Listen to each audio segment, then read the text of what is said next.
جب تک سوسائٹی میں یہ چیزیں زندہ نہ رہیں، یہی اخلاق حسنہ، سچ بولنا، امانت داری، اس وقت تک جو سوسائٹی ہے وہ پھر وہ زندہ سوسائٹی نہیں ہے۔ میں آپ کو ایک اور واقعہ سناتا ہوں حضرت ابو ذر کا۔ مولا کائنات، مولا کے نام پر ایک علی ابن ابی طالب علیہ السلام، ایک مل کے صلوات بھیجیے گا محمد والے اللہم صلی علی محمد والے محمد وعجل فرجهم۔ دوسری خلافت کا زمانہ تھا یہ، تو کتنی مرتبہ ایسا ہوتا تھا کہ لوگ آتے تھے سوال پوچھنے کے لیے، اپنا مسئلہ حل کروانے کے لیے، جب انہیں مسئلہ وہ حل ملتا نہیں تھا تو پھر آخر میں کبھی ابو ذر ہوں، کبھی سلمان ہوں، کبھی کوئی اور ہوں، وہ لے کر آتے تھے انہیں درے مدینۃ العلم پر، تو وہاں سے جا کے چونکہ مسئلہ حل ہوگا، ظاہر ہے کہ مشکل کشائے کائنات ہیں، حلال مشکلات ہیں علی ابن ابی طالب علیہ السلام۔ کیا کہنے اللہ، سبحان اللہ، سبحان تو اللہ۔ اسی خاطر تو ہے کہ بار بار انہوں نے کہا کہ علی نہ ہوتے تو میں ہلاک ہو جاتا، بے شک۔ اور یہ بھی اب تک خوش فہمی رہی ان کی کہ وہ ہلاک نہیں ہوئے۔ علی نہ ہو، واہ واہ واہ واہ، اس سے زیادہ تو اردو میں آسان بول نہیں سکتا کوئی۔ کیا کہنے کیا کہنے، سبحان اللہ سبحان اللہ۔ سبحان اللہ، سبحان۔ تو برائے عظمت سرکار مشکل کشا بلند تر صلوات۔ اللہم صلی علی محمد والے وعجل محمد۔ فرجهم۔ یہ زمانہ جا کے دیکھے تو صحیح، جو بوت اور آپ کے قدموں کی خاک ہو جاتا، قسم خدا کی وہی شخص پاک ہو جاتا، قسم خدا کی وہی شخص پاک ہو جاتا۔ اور یہ بات کس نے کہی؟ پوچھئے مورخ سے کہ علی نہ ہوتے تو میں بھی ہلاک ہو جاتا۔ ارے کیا کہنے اللہ، واہ واہ واہ واہ، نعرہ حیدری، یا علی، یا علی۔ تو معاملہ ایسے ہی تھا کہ ایک شخص آیا، اس سے قتل ہو گیا تھا، لیکن اب حد کیسے جاری ہوگی وہ خلیفہ وقت سمجھ ہی نہیں پائے۔ ابو ذر لے کر آئے مولا کائنات کے بعد ایک شخص کو، کہ اس شخص کو اس نے مولا کائنات نے اسے پوچھا، کیونکہ 3 شخص اور اس کے ساتھ آئے تھے، 3 بھائی تھے، وہ یہ کہہ رہے تھے کہ اس نے ہمارے باپ کا قتل کیا ہے۔ اچھا، وہ یہ کہہ رہا تھا کہ وجہ یہ ہے کہ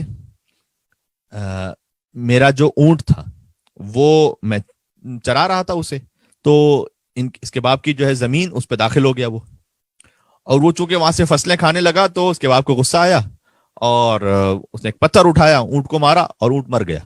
اب اونٹ جو ہے وہ بہت قیمتی شے ہوتی تھی عربوں میں، کہتے مجھے اس وقت غصہ آ گیا، میں نے بھی پتھر اٹھایا، اس کے باپ کو سامنے سے مارا، اس کا باپ بھی مر گیا۔ تو مولا نے کہا کہ بہرحال چونکہ تو نے قتل عمد کیا ہے تو یہ قتل عمد معاف تو نہیں ہے، تو حد جاری ہوگی۔ تو شخص نے کہا کہ اچھا اے مولا، مجھے بس اتنی مہلت دے دیجئے، ٹھیک ہے کہ حد جاری ہوگی، مجھے 3 دن کی مہلت دے دیں، اس لیے کہ جو میرا اپنا باپ ہے وہ بھی مر چکا ہے، وہ زمین میں ایک جگہ خزانہ چھپا کر گیا تھا۔ بینکس تو ہوتے نہیں تھے، تو جو خزانے چھپائے جاتے تھے وہ زمینوں کے اندر کہیں ایسی جگہ پر کہ کسی کو پتہ نہ چل سکے، تو خزانہ چھپا کے گیا، میرے بھائی کو اس کا پتہ نہیں ہے، اگر میں آج یہاں پر مجھ پر حد جاری ہو گئی اور مجھے مار دیا گیا تو وہ خزانہ، اس سے میرا بھائی محروم ہو جائے گا کہ وراثت میں اس کا حق ہے، اور وہ خزانہ ضائع ہو جائے گا، لہذا مجھے مہلت دیں، میں 3 دن کا سفر ہے، جاؤں گا آؤں گا، اپنے بھائی کو بتلا دوں گا کہ وہ خزانہ کہاں پر ہے، اور اس کے بعد حد جاری کر دیجیے گا۔ یہ معاملہ تھا کہ جس پر وہ پریشان ہو گئے تھے خلیفہ صاحب کہ اب کیا کیا جائے۔ تو مولا نے کہا کہ تم جا تو رہے ہو، اب علم امامت سے تو مولا سب جانتے ہیں، لیکن جو حکم شرعی ہے ظاہری طور پر اس پر بھی تو عمل کرنا ہے نا۔ مولا نے کہا تم جا تو رہے ہو، لیکن یہاں کوئی شخص ہے جو تمہارا ضامن بن سکے کہ تم واقعاً پلٹو گے بھی یا نہیں۔ تو اس نے دیکھا کچھ ادھر ادھر، حضرت ابو ذر موجود تھے، وہ حضرت ابو ذر جو نے مولا کائنات کے پاس لے کر آئے تھے، کہا اے علی یہ میرے ضامن ہوں گے۔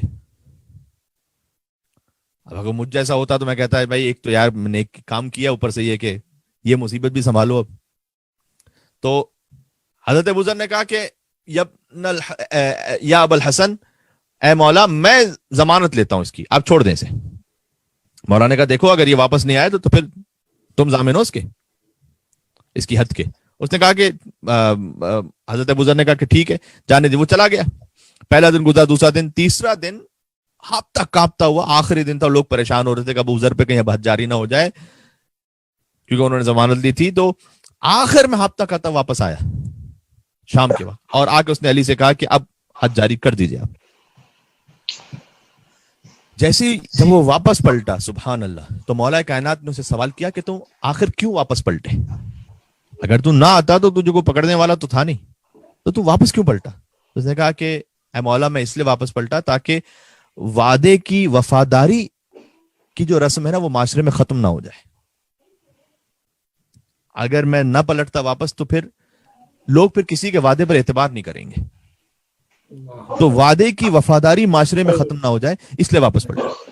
حضرت ابو ذر نے جواب دیا جب مولا کائنات نے ان سے پوچھا کہ ضمانت تم نے کیوں لی اے ابو ذر اس شخص کی, تم تو نہیں جانتے تھے اسے؟ کہ مولا میں نے ضمانت اس لیے لی کہ معاشرے تک یعنی معاشرے میں دوسروں تک خیر پہنچانا یہ ختم نہ ہو جائے, اس کی عادت رہے. جب ورثہ نے دیکھا کہ وہ آ بھی گیا ہے, اس نے کہا کہ میں اس لیے واپس پلٹا ہوں کہ وعدے کی وفاداری معاشرے سے ختم نہ ہو جائے. ابو ذر نے کہا کہ میں نے ضمانت اس لیے لی کہ دوسروں تک خیر پہنچانا معاشرے میں ختم نہ ہو جائے. ورثہ کہتے ہیں کہ یا امیر المومنین ہم نے اسے معاف کیا. مولا نے کہا کہ تم نے کیوں معاف کیا؟ کہ مولا تاکہ بخشش اور درگزر معاشرے سے ختم نہ ہو جائے. کیا کہنا ہے قبلہ, سبحان اللہ سبحان اللہ. اور فرما رہے یعنی دینداری, یہ سب کچھ ہمیں دینداری سکھلا رہی ہے. ایک شخص کے جو گھر کے باہر اچھا ہے لیکن گھر کے اندر اپنی بیوی کے اخلاق اس سے بہت خراب ہے, وہ دیندار نہیں ہے. بچے اس سے خوف کھاتے ہیں, وہ دیندار نہیں. کتنے لوگ ہوتے ہیں ہم سے کہتے ہیں کہ مولانا صاحب ہمارے والد صاحب بہت اچھی نمازیں پڑھتے ہیں, بظاہر عبادت گزار بھی بہت ہے, لیکن جیسے گھر کے اندر داخل ہوتے ہیں تب سب کانپنے لگتے ہیں, ایسے کہ جیسے مثلا نعوذ باللہ کوئی شمر آ گیا, صدام آ گیا کوئی. نہیں جانے گرامی. اور بالخصوص جو دیکھیں مولا کائنات کے وجود کی برکت تھی کہ وہ ایک شخص جس نے گناہ کر بھی لیا تھا لیکن اس نے وعدے کی وفاداری کی. ابو ذر نے ضمانت لی تاکہ خیر معاشرے تک پہنچتا رہے, وہ ورثہ نے معاف کر دیا تاکہ بخشش درگزر رہے.